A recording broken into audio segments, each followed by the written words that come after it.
Noy! Kumusta ka na? Ano nangyari sa'yo? Ang tagal mo nang nawala. Saan ka nagpunta? Dami-dami na nangyari, ate. Gulong-gulo na ng isip ko. Hindi ko na nataga kaya masikmura yung buhay natin dati. Pero akuin ko lahat ng kasalanan ko, ate. Hindi ko dapat ginawa yun, eh. Iwan ka. Patawarin mo ko, ate. Alam mo, Noy, hintay ako nang hintay sa'yo noon. Hindi ka bumalik eh.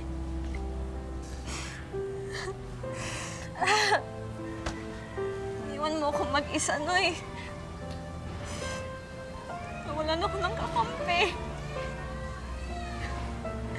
Sinira niyo yung buhay ko, Noy.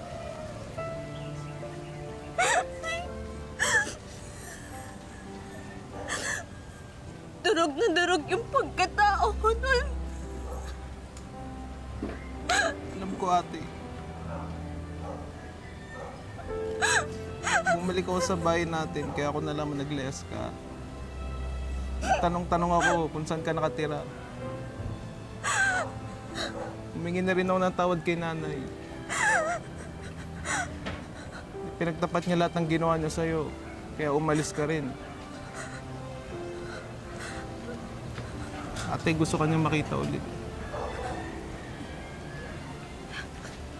Gusto rin niya humingi ng tawad sa'yo.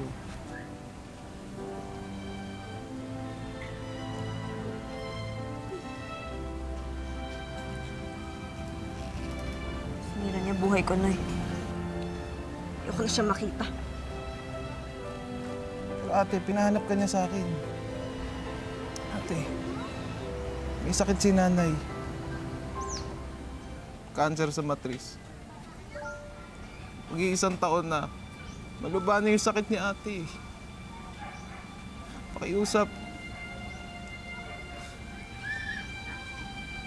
Punta mo na si nanay.